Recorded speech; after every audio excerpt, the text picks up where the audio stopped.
Tá bom, peraí. Vamos lá? Olá, senhores passageiros, você está ouvindo o episódio anual de O Doce Som da Minha Voz. É um episódio a cada ano, né? É isso que significa anual ainda, tá? Do jeito que as coisas estão no país. Pode ser que isso mude, assim. E a gente tem que aceitar, entendeu? A gente tem que aceitar, as coisas mudam mesmo. O problema das gerações, as pessoas falam muito isso, né? Eu tenho um vô. Meu vô é racista. Meu vô, as pessoas falam assim, meu vô é racista. É, ele não gosta de negro. É isso que o racismo significa, assim, em uma das várias significâncias. O racismo também significa isso. As pessoas falam, meu vô, ele fala assim, eu gosto do meu café como eu odeio pessoas. Negro, preto. Então eu vou dar uma golada no meu café.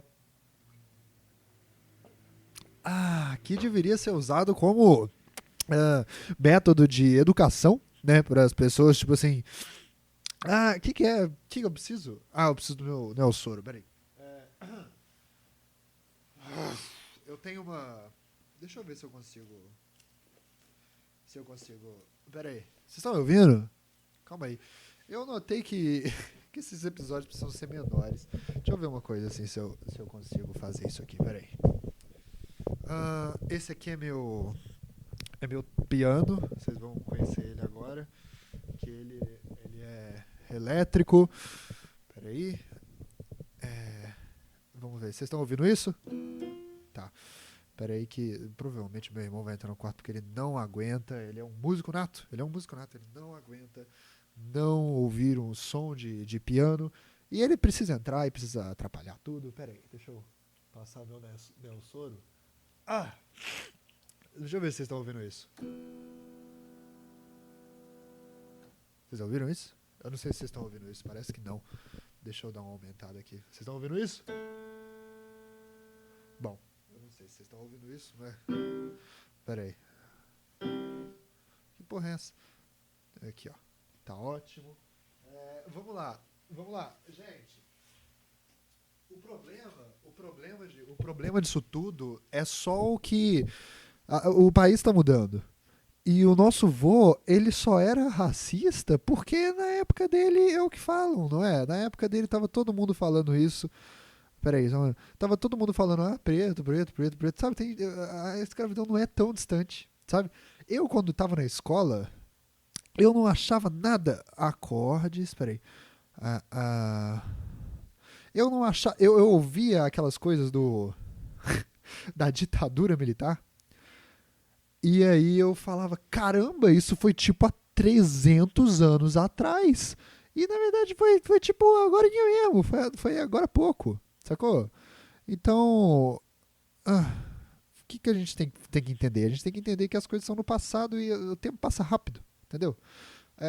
Então, o problema mesmo desses velhos é só que eles viveram tempo demais, a medicina evoluiu e tal. Como é que a gente vai lidar com isso?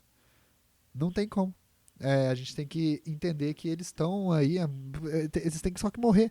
Só que a internet veio e acelerou mais ainda o mundo, sacou? E aí agora, a gente que nasceu, eu nasci em 1997, eu já tô ultrapassado, entendeu? A época é outra. Eu já tô achando coisas que não condizem mais com a minha época. A gente tem que morrer cada vez mais rápido. A minha mensagem é essa, a gente tem que morrer cada vez mais rápido. Como é que é? Como é que é? Assim, ó. Ó, ó.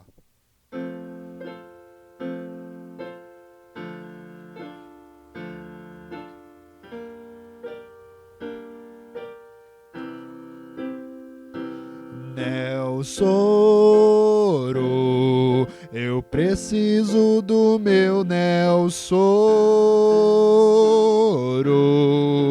Você é o meu tesouro. Eu preciso do meu Nel Soro. Sem você eu nunca nunca respiro de novo. Preciso do meu Nelsoro. Preciso do meu Nelsoro. Preciso do meu Nelsoro. Como é que é? É isso mesmo? É isso mesmo? A música, vocês podem me ajudar? A música que eu inventei é essa? Não é que eu inventei, sabe? Eu acho que eu saí do útero já sabendo que essa música existia já. Ela é mais ou menos assim, ó. Vamos lá. Nelsoro, eu preciso do meu Nelsoro. Não. Nelsoro, eu preciso do meu Nelsoro. Esse é o meu tesouro. Eu preciso do Nelsoro. Sem você eu nunca respiro de novo. Preciso do meu Nelsoro. Você é o meu tesouro. Preciso do meu Nelsoro. Sem você eu nunca respiro de novo.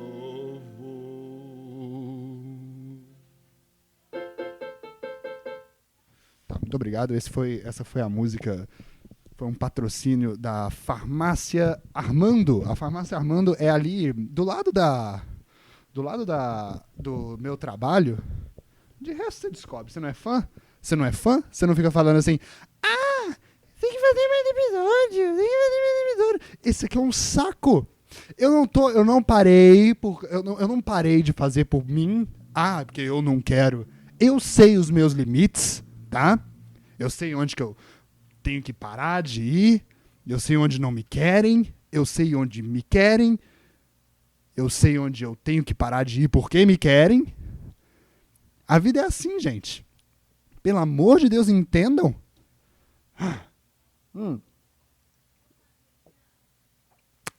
Do que vocês querem falar hoje, hein? Hoje vai ser mais um daquele episódio respondendo Yahoo? Vai ser isso? E se eu fizer um stories rapidinho? Peraí, deixa eu ver uma coisa aqui. Se eu fizer um stories rapidinho... Lembra que no último episódio eu falei que eu não tinha mais o que falar? E se eu fizer um stories rapidinho pedindo pergunta, será que alguém faz? Eu odeio fazer isso. Aí, falei que meu irmão ia bater na porta. Quê? Hã? Olha lá, isso aqui é o stories no meu... Eu odeio fazer isso. Aí, falei que meu irmão ia bater.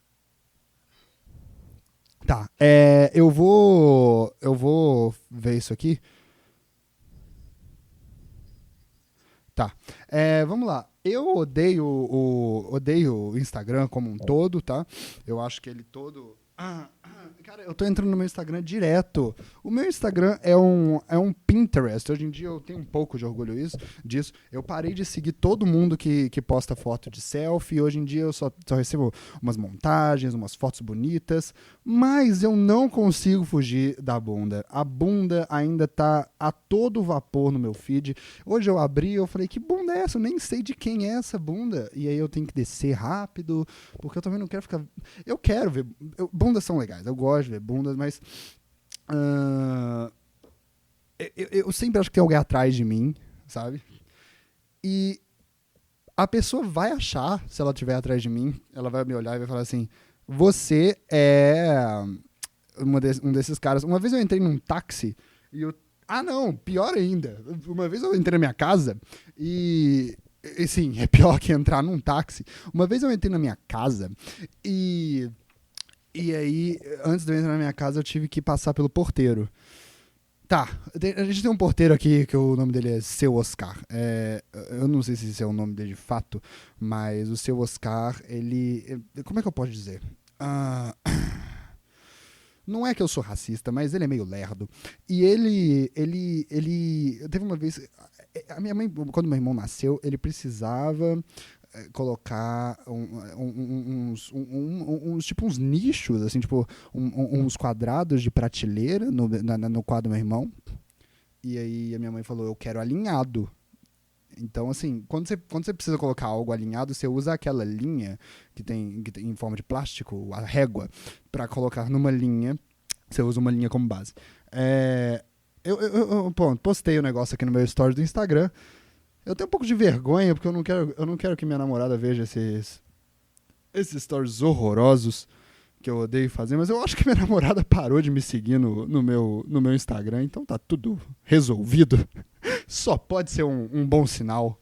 Só pode ser um bom sinal, porque eu posso ser ridículo nas redes sociais, que é o lugar feito pra ser ridículo. Se eu não puder ser ridículo nas redes sociais porque eu tô com vergonha, o que eu vou fazer? Mas graças a Deus aí, pro bem do nosso relacionamento, pro bem dela e pro bem meu, ela sente vergonha suficiente a ponto de parar de me seguir. Ela silenciou, né? O que é algo saudável se fazer em relacionamentos. E sabe o que não é saudável se fazer em relacionamentos? Ficar achando que sua namorada silenciou no Instagram, sendo que você nem tem certeza disso. Isso demonstra o como você não é saudável consigo mesmo. E aí, puta que pariu, num relacionamento que tá você nele, nossa, você tem que ter cuidado com isso. Mas ela não deve ter parado, não. Ela vai ver isso aqui, eu vou ficar morrendo de vergonha. O que vocês acham disso, hein? O que vocês acham disso? Às vezes eu acho que eu me cobro muito. E aí eu acabo me cobrando tanto em ser eu mesmo, sabe? Tipo, pô, eu preciso ser eu mesmo. Sabe? Eu não quero que ela ache algo errado. E aí você se preocupa tanto nisso que você acaba não sendo você mesmo. Sacou? É isso, assim. É um saco. É um saco se preocupar em ser você mesmo, que você nunca consegue.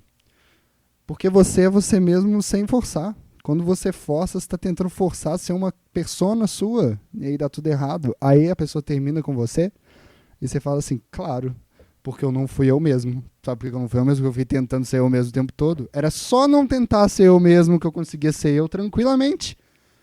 Mas se você força não tentar ser você mesmo, você não tem pra onde ir, porque você não sabe como é que você é. Você não sabe, tipo assim, eu sou isso. Tipo assim, se eu tentar parar tudo agora, parei. Pum, parei. Agora eu não vou mais tentar ser eu mesmo. Eu só vou ser eu mesmo. Eu só vou ficar parado por 20 minutos aqui sem falar nada, sabe? Tipo, porque quando eu sou eu mesmo, eu não tô sendo forçado, sabe? Eu tô só sendo eu mesmo lá. Então, eu não fico pensando toda hora, o que eu faço é isso, agora eu faço isso, agora eu faço isso. Então, quando eu paro, não, agora eu só vou ser eu mesmo, sem forçar ser eu mesmo, eu não consigo ser eu mesmo também, porque eu falo, vixe Maria, eu não lembro o que eu faço nesses momentos. É foda, eu acho muito complicado. Porque quando é que eu sou eu mesmo? Eu não sei, cara, eu não sei. Eu queria ter a plenitude comigo mesmo de que ser eu mesmo, de que forçar ser eu mesmo e não ser eu mesmo sou eu mesmo, sabe? Eu queria ter isso, assim, eu queria ter essa sequência, assim, eu tô sendo meio ridículo e meio forçado, mas é porque eu tô tentando ser eu mesmo. E eu tenho esse negócio de não ser eu mesmo quando eu forço, sabe? Eu sou meio assim, então gosta de mim desse jeito. Era só o ponto que eu queria chegar, sabe? Ou então, às vezes, eu, desliguei. Pum, e aí eu não consigo fazer nada e eu fico meio apático. Esse sou eu mesmo tentando ser eu mesmo também, quando eu paro de tentar ser eu. Então, meio que eu queria ter isso, sabe? Tipo, não, eu tô sendo eu. Eu, às vezes, fico assim, quando eu tô tentando ser eu. Eu fico não sendo eu e isso tá tudo bem, porque sou eu faço isso. Eu não sei se isso é um bom caminho, eu não sei se isso faz sentido, sabe? Eu queria saber que isso faz sentido. Pleno. Isso faz sentido. Mas eu realmente não sei. Enfim, tá. O Oscar, ele é meio lerdo. E uma vez ele tinha que colocar umas prateleiras aqui em casa, ele falou assim, não vou medir, não. Eu vou pelo golpe do olhar aqui. Ele falou golpe do olhar. O golpe do olhar é olhar pra uma coisa e você achar que o seu olho bate naquilo. Deve ser isso, né? Eu vou bater o olho aqui, aí dar o golpe do olhar. É tudo muito ligado. Aliás, vocês sabiam? Hoje eu descobri isso, que eu cheguei lá no meu trabalho e tinha uma menina, minha colega, sempre do meu lado, tava falando assim, fiz tal coisa. Eu não prestei atenção. Só essa parte que eu vou falar agora que eu prestei atenção. E aí eu fiquei a Deus dará. E aí eu virei pra trás, ela sendo do meu lado, mas do meu lado de trás. Eu virei pra trás e falei assim, o quê? Aí ela falou, fiquei a Deus dará. Eu já tinha ouvido essa expressão, só pra vocês não acharem que eu não sou vivido. Não achem isso. Eu não sou vivido, mas assim, não achem isso. Aliás, puta que pariu, eu já pensei em 3 coisas pra falar aqui agora, mas eu preciso terminar de contar pelo menos uma história pra vocês hoje. Eu vou falar aqui disso aqui. Eu vou falar depois de trabalho. E eu falar isso aqui, que eu vou continuar o assunto, é eu cortando o assunto e não continuando ele. É um saco isso. Eu odeio ser eu, às vezes. Enfim. Meu Deus do céu. Peraí. Ela falou, a Deus dará. Eu tenho que falar do Oscar também, né? Oscar. Eu fiquei a Deus dará. E aí eu pensei assim, quê? Que é isso? Eu já tinha ouvido, mas eu queria saber, porque eu não falo as coisas que eu não sei. Aí eu não repito isso. Eu falo até coisa que eu não sei também. Mas enfim, eu não repito isso. Aí ela falou, fiquei assim, jogada ao léu. O que, vamos lá, ela explicou uma expressão usando outra expressão, eu falei assim, meu Deus, a gente vai ficar intermitentemente, acho que tá errado essa palavra, a gente vai ficar incondicionalmente, acho que tá errado também, a gente vai ficar constantemente, boa, Robert, a gente vai ficar constantemente, é por isso que as pessoas amam o seu podcast, cara, você sabe se comunicar. As pessoas vão ficar constantemente aqui conversando sobre isso, porque ela vai sempre me responder. No final daquele a gente vai estar 2 horas comigo perguntando, mas o que é isso? E ela vai falar, mas é porque quando o passarinho pega o galho, realmente não tem como. Sabe, eu vou ficar, quê? Aí a gente não vai acabar aquela discussão, mas seria um bom podcast.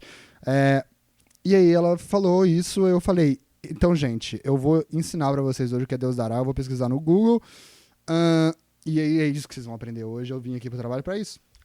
Aí eu digitei Deus dará significado. E é incrível o significado disso, porque tem aqui, ó,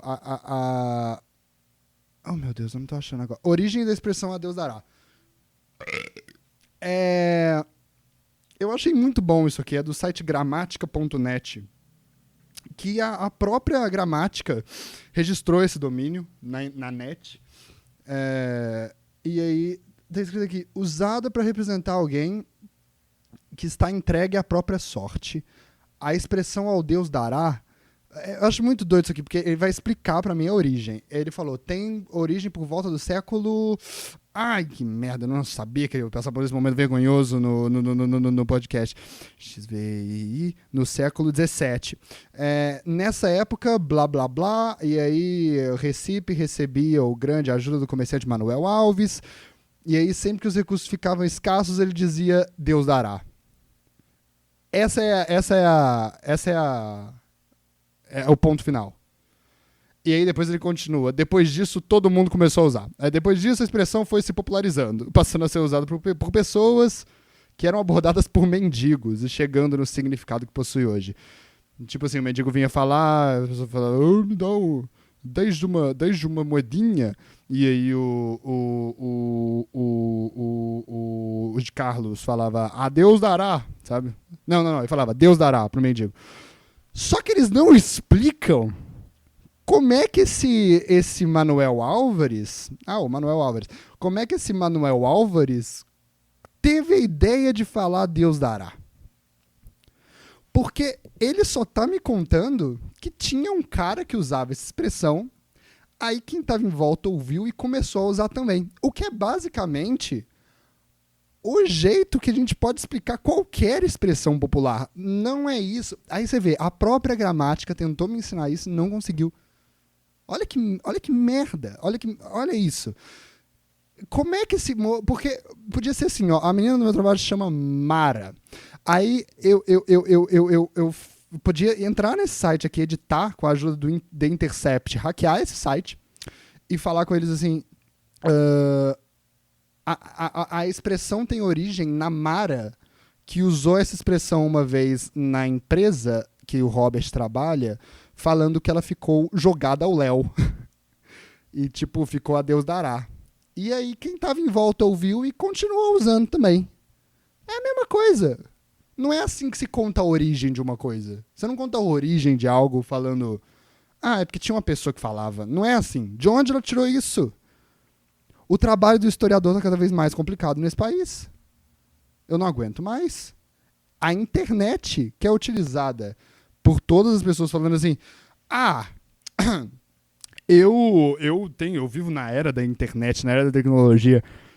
Que, aliás, eu tava vendo Coragem com Covarde esses dias. O Coragem, ele às vezes quando tá com dúvida, né, ele vai pro computador. Ele vai lá no computador e vai pesquisar no computador. Porque é legal isso, né? Tipo assim, o Coragem com Covarde foi criado numa época que já existia este recurso em que você tinha uma cápsula mágica que você podia digitar qualquer coisa e aí você tinha uma resposta. Que é o Google. O Google, a internet, o computador, o com Coragem com Covarde tinha isso. Só que no desenho do Coragem, ele vai pro computador, o computador é tipo uma máquina com inteligência artificial que conversa com ele quando ele pergunta alguma coisa. Tipo, não precisava, sabe? Era só colocar o Google normal que ele tinha a resposta. Eles já existia tudo. Eles falaram, não, por que a gente não faz de um outro jeito o computador? Reinventa ele. Não precisava.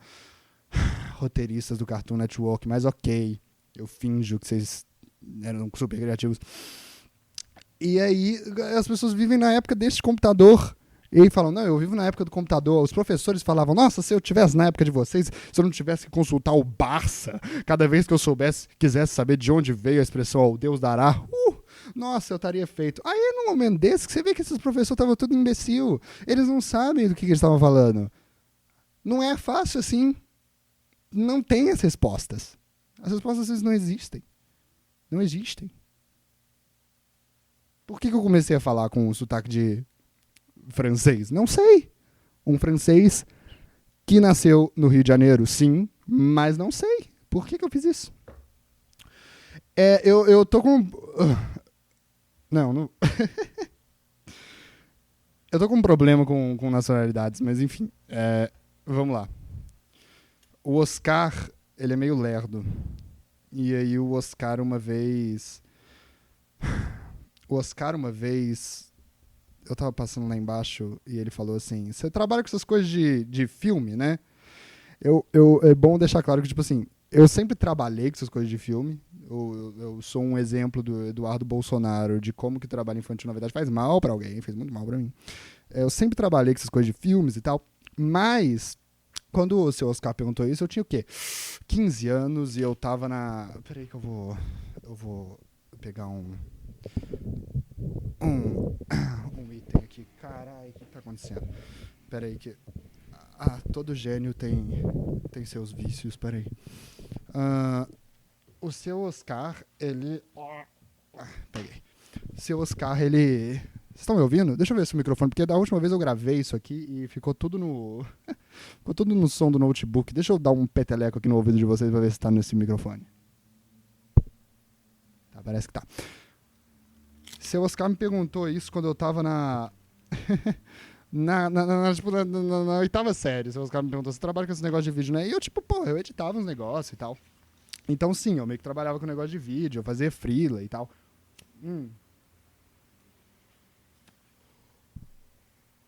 E aí o seu Oscar me falou assim, como é que eu faço, quanto é que você cobra pra gravar um comercial do meu carreteiro, do meu negócio de mudança que eu tenho e passar na Globo? E aí eu fiquei olhando, foi um primeiro momento assim que eu fiquei olhando pra uma situação. Eu sempre fui muito bom de responder situações, assim. Tem uma situação, eu ia lá e respondia.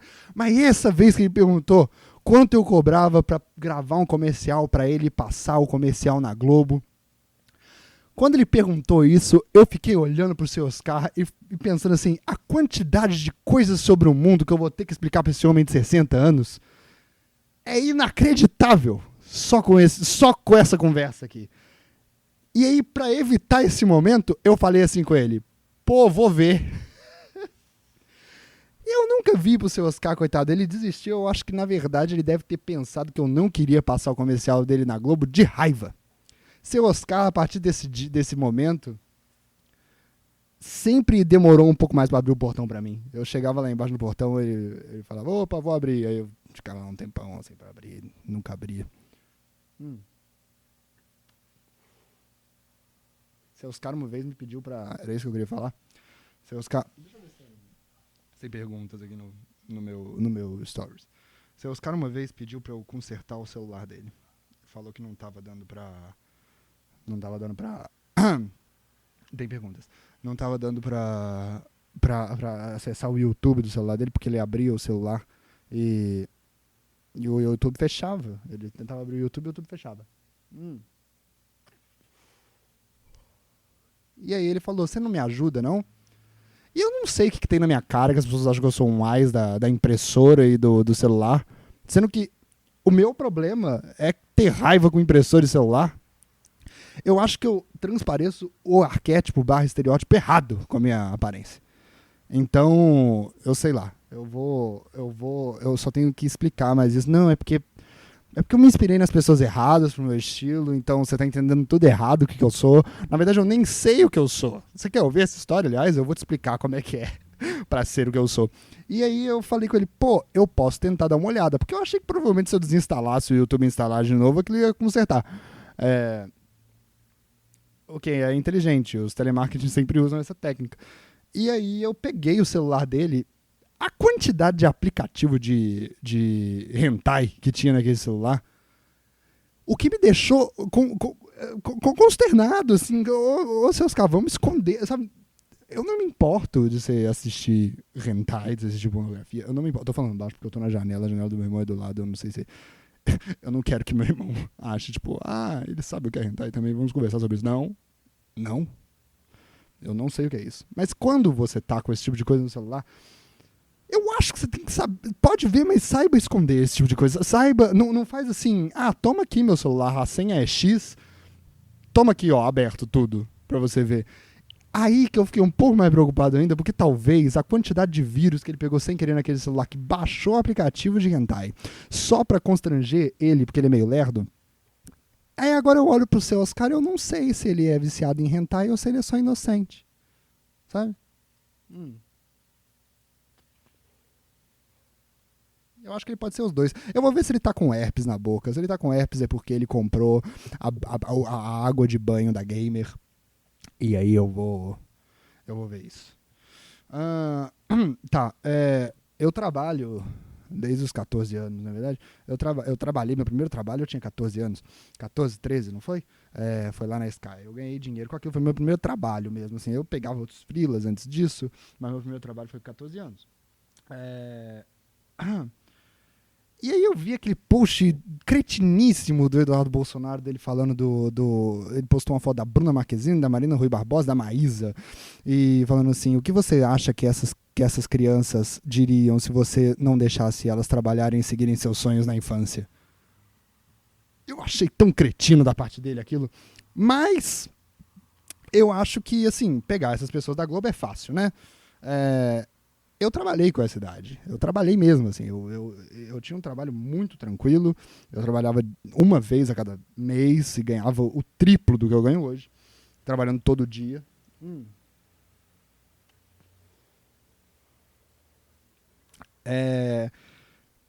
E eu acho doido, porque até isso é uma representação de como o sistema fazia eu acreditar. Eu, desde criança, eu queria muito trabalhar porque eu achava que eu só ia ter valor como pessoa se eu trabalhasse desde cedo. Então eu falava assim, eu preciso trabalhar porque senão as pessoas não vão gostar de mim. E aí eu fiz de tudo pra trabalhar porque eu achava que a única forma de ter amor era se eu demonstrasse minha importância em trabalho. Sendo que não é isso, você pode conseguir amor de outros lugares, não é só isso, o trabalho e o dinheiro deveriam ser a coisa que menos importa nessa coisa, mas a gente é pautado pela quantidade de dinheiro que a gente tem, é isso que dá o valor pra gente na sociedade que a gente tem hoje, com todo este capitalismo do século XXI vigente. Pois bem, este é meu relato de como que eu trabalhei sim quando criança, e eu acho, sinceramente, que a Maísa, a Bruna Marquezine e a Marina Rui Barbosa tiveram esse mesmo problema quando criança e achavam que elas iam ter mais valor como pessoas se elas trabalhassem desde criança. É só um palpite. Não tô pautando o mundo pelo que eu sinto. É só um palpite. Tá? Pergunta de Wilton. O que você de abrir um canal de stream de gameplays? Eu já tive um canal de gameplay, tinha o melhor. Eu vou deletar isso aqui agora porque eu não vou responder mais nada, porque eu não acredito. Eu não posto vídeo de áudio há um tempão aqui nessa rede social. Mas as pessoas ainda ouvem, coitadas. Elas acham super legal e ainda ficam ouvindo e tal. Eu fico recebendo e-mail toda semana de quantas pessoas ouviram. Tem gente ouvindo isso aqui. E aí, assim, eu tinha um canal, era o melhor nome de canal de gameplay. Chamava Onde Que Pula. Era eu jogando Minecraft, esse canal ainda existe. Então, assim, você nunca deve ter visto esse canal. Vê lá, sou eu jogando videogame. Mas a verdade mesmo é que eu não jogo videogame. Eu não jogo videogame. É agora que eu vou contar a história do Guilherme, de quando eu fiquei pelado com ele, é isso que eu vou fazer agora? Porque tem a ver com videogame. Não, essa história fica pra depois. Mas eu não jogo videogame, eu fico irritado, eu não sou bom nesse tipo de entretenimento. Eu não sei, eu só fico irritado, eu não consigo passar das coisas, e aí eu tinha que chamar meu amigo Guilherme pra passar pra mim das coisas. Eu não consigo, não sou bom nisso. Então, assim, eu não jogo nada. O último jogo que eu joguei, cara, eu não sei, eu queria recomendações de jogos, sabe? Porque às vezes eu sinto que o que falta pra mim é, sabe, às vezes eu queria chegar em casa e relaxar. Sabe, eu não tenho muito isso, assim. Eu chego em casa e eu ou vou estudar, ou eu vou, sei lá, escrever, ou eu vou assistir alguma coisa que eu acho que vai me enriquecer de alguma forma. Eu odeio isso. Eu queria só chegar em casa e poder relaxar. E eu acho que as pessoas que fazem jogos e que jogam e tal, eu acho que elas fazem isso, sabe? Elas chegam em casa e falam, agora eu vou relaxar. Elas ficam as férias inteiras virando a noite jogando jogos e tal. Então, assim, eu queria uma dica de jogo, sabe? O último jogo que eu gostei muito de jogar foi Club Penguin. Oh, como eu me esforcei para aquele jogo. Aquilo ali foi importantíssimo para mim. E, bom, eu conheci muitas pessoas, foi uma janela pro mundo, eu era muito sozinho. Eu tenho um texto no meu Medium sobre isso, sobre como o Club Penguin foi importante para mim. Eu não vou ler ele inteiro aqui, apesar de que eu adoro quando, tipo assim, tem um autor, eu tô abrindo o Medium aqui, eu adoro quando tem um autor que ele vai fazer uma coisa, ele vai fazer uma coisa assim, agora eu vou ler um artigo meu, e aí você ouve aquele artigo, sabe, com a voz do autor, ou então o autor agora eu vou ler um conto meu, sabe, e aí ele conta e tal. Tem vídeos enormes disso, tem vídeo do Gregório do Vivier lendo uma poesia dele no YouTube, sabe, eu acho isso muito interessante. Então o que eu vou fazer agora é me considerar um grande autor e vou ler o meu texto sobre Club Penguin, para vocês entenderem o que eu sinto saudade da minha vida, que era o negócio do Club Penguin. E de jogos e tal na minha vida que eu não tenho mais. Respondendo a pergunta. O texto chama Um Textão Emotivo que ninguém vai entender direito e vão achar que eu sou doente, nerdão, que fica no computador 24 horas por dia, que só come e se lubrifica com lágrimas, mas eu não estou nem aí. 2 pontos. O texto começa. Para fazer uma conta no Club Penguin, eu tive que ligar para um colega de sala meu às 8 da noite, que ligou para um primo dele e colocou um telefone perto do outro pra gente conversar e o primo dele me ensinar. Foi uma trabalheira daquelas que eu achava que ia ser em vão, mas no final das contas eu consegui fazer uma conta e não foi em vão. Era meados de 2007. De 2007 até 2010 eu iria passar por uma daquelas fases que algumas crianças passam de se pegar sentado no vaso do banheiro, chorando em detrimento do famigerado bullying escolar.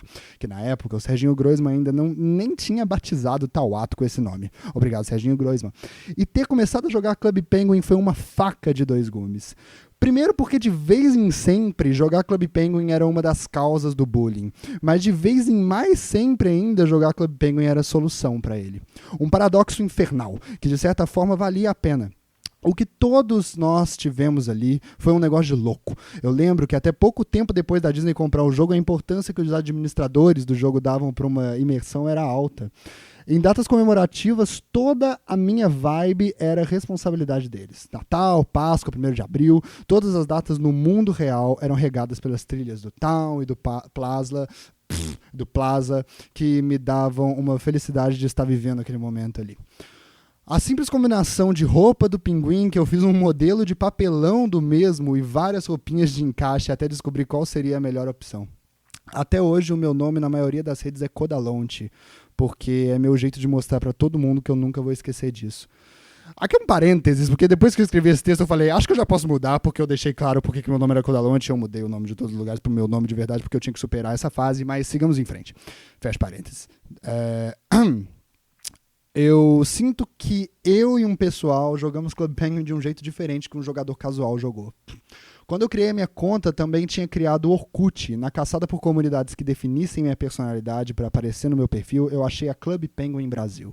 Lá foi a primeira vez que eu me senti em casa e olha que eu acessava o Orkut de dentro da minha própria casa. A comunidade era cheia de gente com perfis fakes, ou não, de pinguins do Clube Penguin e foi ali que passei a maior parte da minha infância. A agregação que tinha foi um negócio maravilhoso, daqueles que na época me fazia acreditar em divindade, tá? Hoje eu sei que na verdade foi mérito de todo mundo que estava lá e não tinha nada de divino de verdade.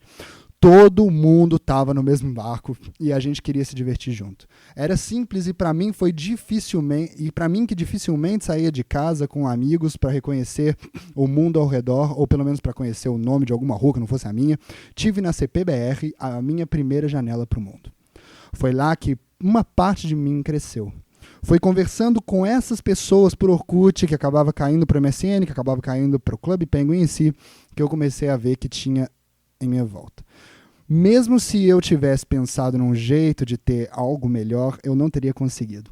Foi algo tão forte que algumas vezes, conversando com o Gabriel Pontes, o vulgo ligeiro, por webcam no eBuddy, porque o desgraçado não tinha MSN no Mac dele, a gente chegou a literalmente chorar dividindo nossas experiências, ouvindo Walk in the Park do Oh No, Oh My, A Nice Day for the Walk in the Park, vendo... É claro que não tem essa parte escrita. Vendo propaganda do Tang, de crianças brincando felizes e jogando Crash Bandicoot um com o outro. Isso aqui era muito interessante porque a gente via propaganda do Tang de crianças felizes e a gente se via, a gente não tinha amigos, né? E a gente falava, tudo que eu queria era ser igual essa propaganda do Tang, sabe? Brincar com meus amigos. E eu não tô brincando, tá? Teve um dia que a gente realmente chorou. A gente, além de tudo, se esforçava para todo aquele hype acontecer. A gente tinha amigos juntos com esses e fazíamos vídeos, desenhos no Paint, em algumas festas do iglu de alguém. Tudo isso gerava imersão e um aprimoramento das nossas próprias técnicas de produção. Eu passei horas tentando melhorar meus desenhos de pinguim no Paint, que infelizmente a maioria se perdeu no fim do Orkut, e pensando em novas coisas para gravar em algum vídeo de Clube Penguin horroroso, só porque sabia que de alguma forma aquilo deixava todo mundo ainda mais conectado, e de todas as formas é isso uma das coisas que me influenciam no meu trabalho até hoje. Era legal aparecer no top 5 de pinguins mais famosos do jogo, de uns blogs também, mas isso era consequência. Esquece isso, deixa isso pra lá. Não bastando isso tudo, o jogo me deu talvez a minha primeira inspiração por alguém que nem o rosto eu conhecia. O Gustavo Lima, o vulgo Gustavinho GW, era alguém que eu olhava com uma admiração tão grande que só prova pra mim como que aquilo tudo não era só um jogo de pinguins modelados. Os desenhos e os vídeos dele eram algo que me faziam feliz demais, a ponto de eu mostrar a Donut TV para amigos que nem Clube Penguin jogavam. Conversar com ele hoje por Zap Zap é algo bem interessante, porque é bem natural, e naquela época eu tremia nas bases só de receber um comentário dele em algum desenho meu no Orkut. Não só eles, tiveram vários outros importantes para mim, como o Pemblow, Arenovski, o Hugo Pai, Caso Azul, Bolbeck, Pingozzi, Edu Wunsky, sempre 234, o TW, o Brunex, o Astrobaldo e outros que eu vou botando aqui à medida que eles reclamarem comigo, porque eu não coloquei aqui, que participaram ativamente do meu crescimento infanto-juvenil. Dia 29 agora, o Clube Penguin acabou. Já tinha parado de jogar há muito tempo, mas o sentimento fica. Ninguém sabe muito bem o motivo, além de estamos lançando um jogo melhor para celular, mas tudo bem. A gente viveu aquilo, hoje crescemos. Surgiu, aconteceu e terminou. Como qualquer outra coisa, mas nisso tudo eu precisava dizer obrigado. Obrigado por terem criado esse jogo e fazer todos nós vivemos ele, porque eu nem me esforço para imaginar o que teria acontecido num universo paralelo sem isso. Pinguinando. Conexão perdida. Obrigado por jogar Clube Penguin. Esse texto é de 2017. Até hoje ele se faz sentido na minha vida. Por favor, alguém me apresenta um jogo novo. Pelo amor de Deus. Obrigado, senhores passageiros. Você ouviu o doce som da minha voz? Indique para os seus amigos. Beijo, tchau. Até ano que vem, né? Um por ano que a gente lança aqui. Então tá bom. Tchau. Obrigado. Eu até que gosto de vocês. Pinguinando.